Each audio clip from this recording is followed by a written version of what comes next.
अगर कोई भी स्प्लिट एसी हो या फिर विंडो एसी हो, अगर हीटिंग मोड पर काम नहीं कर रहा है, क्योंकि अब देखिए सकते हैं हमारे पास ये बिल्कुल डिटेल्स में हम समझने वाले हैं कि हीटिंग मोड पर काम कैसे करता है। अगर काम ना करे तो हमें क्या चेक करना चाहिए। तो अभी तक हमने कूलिंग मोड पर काम किया है, कूलिंग सिस्टम पर हमने काम किया है, लेकिन अब मौसम चेंज हो चुका है, अभी ठंडी का मौसम आ गया है, तो हम काम करने वाले हैं अभी हीटिंग मोड पर, क्योंकि सबका एसी अब हीटिंग मोड पर चलेगा।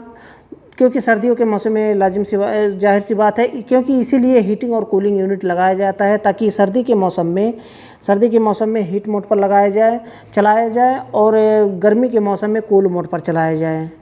तो अगर आपका एसी कूलिंग मोड पर, हीटिंग मोड पर काम नहीं कर रहा है तो उसे हमें क्या चेक करना चाहिए। तो ये होता है हीटिंग और कूलिंग एक्सचेंजर, इसे कह सकते हैं। ये होता है फोरवे रिवर्सिंग वाल्व, हीट पंप कुछ लोग कहते हैं इसे। तो यही एक डिवाइस है जो कि कूलिंग मोड से हीटिंग मोड में और हीटिंग मोड से कूलिंग मोड में कन्वर्ट करता है। अभी ये काम कैसे करता है, किस तरह से काम करता है, इसे हम समझने वाले हैं, इसलिए वीडियो को कंप्लीट देखते रहिए। उससे पहले मैं बताना चाहूँगा, चैनल को सब्सक्राइब नहीं किया तो चैनल को सब्सक्राइब कर लें। इसके ऊपर काफ़ी डिटेल्स में वीडियो मैं बना चुका हूँ, नीचे डिस्क्रिप्शन में आपको लिंक मिल जाएगा, वहाँ से क्लिक करके आप वीडियो को देख सकते हैं। तो हम ज़्यादा कुछ नहीं समझे, रेफ्रिजरेंट का रन है ना, उसे नहीं समझने वाले हैं, उसे हम बात नहीं करने वाले हैं, क्योंकि यार डिटेल्स में वीडियो बना चुका हूँ मैं।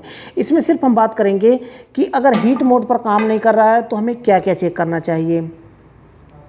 तो सबसे पहले स्टार्टिंग कहाँ से करेंगे, स्प्लिट एसी है तो अगर हीट मोड पर हम रखते हैं और चल रहा है, फिर थोड़ी देर के बाद एरर आ जा रहा है, यानी कि हीट मोड पर कंप्रेसर स्टार्ट नहीं हो रहा है, तो क्या क्या चेक करना चाहिए। सबसे पहले स्टार्टिंग करते हैं इंडोर से। इंडोर में जो आउटपुट निकलता है ना, आप देख सकते हैं इस तरह से लिखा होता है VCF, इस तरह से लिखा होता है। तो सबसे पहले अब देखिए इंडोर से जब निकलता है PCB से, तो VCF यानी कि C वाला जो है ना, कमांड लाइन है, जो बड़ा रिले होता है, आप देख सकते हैं ये रिले, ये आउटपुट निकालता है तो C में जाता है, C से सीधा आउटडोर में जाता है, कंप्रेसर के कॉमन पे जाता है। लेकिन V और F वाला है, F वाला जो F है वो आउटडोर फैन मोटर के लिए है, और V जो है फोरवे रिवर्सिंग वाल्व के लिए है। यानी कि V से जब हीट मोड पर हम रख देते हैं तो सबसे पहले हमें चेक करना है कि क्या आउटपुट सप्लाई निकाल रहा है PCB, यानी कि रिले आउटपुट निकाल रहा है कि नहीं। अगर मानिए कि C कमांड लाइन निकाल रहा है आउटपुट, और फैन मोटर के लिए भी निकाल रहा है, C के लिए निकाल रहा है, V के लिए नहीं निकाल रहा है आउटपुट सप्लाई, तो एक न्यूट्रल पर एक पराड को हम VCF पर रख करके चेक करेंगे। तो V वाले पे करंट आउटपुट होना चाहिए, यानी कि 220 का करंट दिखाना चाहिए। ये आप देख सकते हैं इस तरह से। तो आउटपुट करंट दिखा रहा है, अगर फिर भी हीट मोड काम नहीं कर रहा है तो आपको अब आउटडोर के पास चेक करना है कि आउटडोर के इनपुट में, जैसे आउटपुट हो रहा है ना PCB से, इसी तरह से एक कनेक्टर लगा होता है आउटडोर में भी, जहाँ पर सप्लाई इनपुट होता है न्यूट्रल VCF, वहाँ पर आपको चेक करना है कि क्या इनपुट आ रहा है यहाँ तक, यानी कि एक न्यूट्रल और एक VCF पर चेक करेंगे। तो V पर हमें चेक करना है, फोरवे रिवर्सिंग वाल्व का वो सप्लाई वहीं से जाता है। फोरवे रिवर्सिंग वाल्व का जो सप्लाई है ना, ये दो, एक न्यूट्रल N जो लिखा होता है वो न्यूट्रल एक आता है, और एक जो V लिखा होता है, ये दो वायर है, 220 का करंट इसमें आता है। तो V जो लिखा होता है वहाँ से निकल के ये सोलेनॉइड वाल्व पर आता है।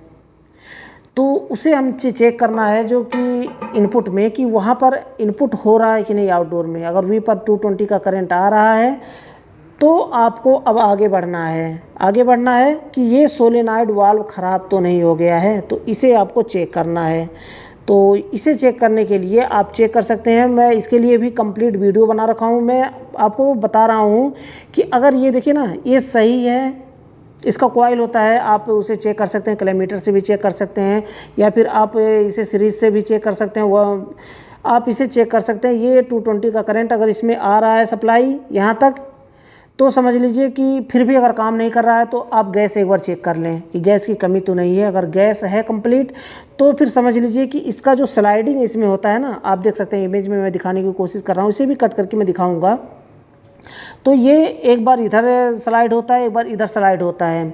तो ये स्लाइड करना कभी कभी जाम हो जाता है। अगर एक तरफ जाम हो जाता है जा करके, यानी कि हीटिंग की तरफ जाम हो गया जा करके, आप कूल मोड पर भी चलाएंगे तो भी वो हीट मोड पर ही काम करेगा। क्यों? जैसे कि ये 4 वे रिवर्सिंग वाल्व ख़राब है, एक तरफ जा कर के जाम हो गया है। तो इस तरह से अगर जाम हो जाता है एक तरफ जा करके, तो सिर्फ एक मोड पर काम करेगा, कूल मोड पर, तो कूल मोड पर काम करेगा। हीट है, हीटिंग की तरफ है, तो हीट मोड पर काम करेगा। तो आपको देख लेना है कि स्लाइड हो रहा है कि नहीं। अगर एक चीज़ और है इसको चेक करने का कि ये स्लाइड हो रहा है कि नहीं, इसके ऊपर आपको मैग्नेट लगाना है। जिस साइड में है ना, मैग्नेट आपको लगा देना है। तो ये क्या होता है कि अगर ये स्लाइड होता है एक तरफ, दूसरी तरफ स्लाइड होता है, तो ये खींचता है, मैग्नेट भी खींचता है इसके ऊपर।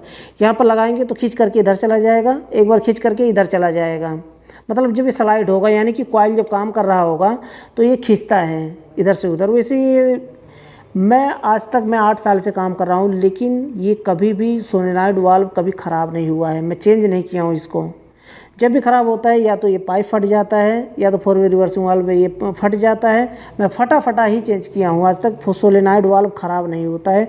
ये इसको मैं कभी चेंज नहीं किया हूँ। इसको भी चेंज करने के लिए यहाँ से स्क्रू खोलेंगे तो ये बाहर निकल जाएगा।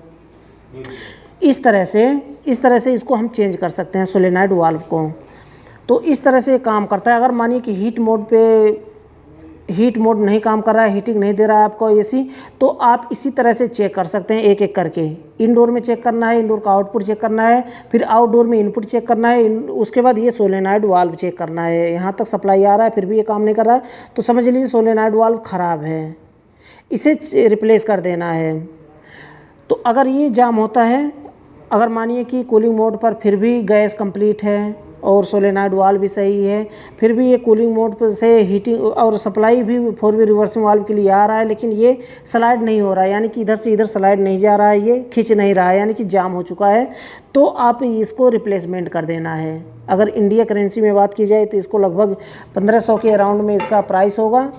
नहीं, 1500 नहीं, लगभग 1000 के अराउंड इसका प्राइस होगा, 800 या फिर 1000। आप इसे रिप्लेसमेंट कर सकते हैं। तो ये छोटा सा वीडियो था, छोटी सी जानकारी थी। मुझे लगता है कि वीडियो आपके लिए यूजफुल रहा होगा। और इसके बारे में और भी डिटेल्स में मैं वीडियो बना रखा हूँ। इसकी मैं डबल नहीं करना चाहता हूँ, वीडियो में दोहराना नहीं चाहता हूँ। इसका जो साइकिल होता है वो यहाँ से यहाँ आता है, ये डिस्चार्ज लाइन में। अब यहाँ पर पीछे देखिए, यहाँ पर जुड़ा हुआ है ना, यहाँ से इस ऐसे क्रॉस होकर के ये वाले लाइन में चला जाता है कूलिंग मोड पर, ये वाले लाइन में चला जाता है कंडेंसर में कंडेंसेशन करके उसके बाद लिक्विड लाइन के रास्ते से कूलिंग कॉइल में चला जाता है। अब कूलिंग कॉइल से कोई डायरेक्ट कंप्रेसर में नहीं आता है सक्शन में, बल्कि ये आता है यहाँ पर, ये वाले लाइन में। एक लाइन से कंडेंसर में जा रहा है, एक लाइन से सक्शन लाइन में, यानी कि कूलिंग कॉइल से आ रहा है। अब यहाँ से यहाँ आया, फिर यू बैंड होकर के ये बीच वाला लाइन, यू बैंड यहाँ से हो जाता है, ये बीच वाला लाइन है ना, बीच वाले लाइन से चला जाता है कंप्रेसर के सक्शन लाइन में, रिसीवर में चला जाता है। इस तरह से कूलिंग मोड पर ये साइकिल कंप्लीट हुआ। अब हीटिंग मोड का जो साइकिल होता है वो किस तरह से होता है? हीटिंग मोड पर ये 4 वे रिवर्सिंग वाल्व चेंज हो जाता है, क्योंकि ये काम करता है सोलेनॉइड वाल्व, और ये रास्ता खींच करके ये बंद कर देता है। ये वाल्व पहले तो इसमें जा रहा था, अभी इसमें नहीं जाएगा, बल्कि ये रास्ता बंद हो जाएगा, अब इसमें जाएगा। तो ये कूलिंग कॉइल में चला जाता है। कूलिंग कॉइल में जा करके वहाँ पर हीट करता है, फिर डिस्चार्ज लाइन के रास्ते से वापस आता है, कंडेंसर में जाता है, कंडेंसर से वापस ये वाले लाइन में आता है, ये वाले लाइन में आता है, फिर ये बीच वाला कॉमन होता है, बीच वाले से चला जाता है कंप्रेसर के सक्शन में। इस तरह से हीट मोड पर काम करता है। और भी डिटेल्स में जानना चाहते हैं इसके बारे में, कोई कन्फ्यूजन है कोई, तो आप बेझिझक मुझसे कमेंट बॉक्स में पूछ सकते हैं। मैं इसका रिप्लाई जल्द से जल्द देने की कोशिश करूंगा। तो ये छोटा सा वीडियो था, छोटी सी जानकारी थी। मुझे लगता है वीडियो आपके लिए यूजफुल रहा होगा। अगर वीडियो पसंद आए वीडियो को लाइक जरूर कर दें। लास्ट में बताना चाहूँगा, चैनल को सब्सक्राइब नहीं किया तो चैनल को सब्सक्राइब कर लें और बेल आइकन को प्रेस करके ऑल पर क्लिक कर लें, ताकि हमारे आने वाली न्यू वीडियो की नोटिफिकेशन आपको मिल पाए और वीडियो को देख पाएँ सबसे पहले। तो आज के लिए बस इतना ही था। अगले वीडियो में फिर जल्दी मिलते हैं नए टॉपिक के साथ।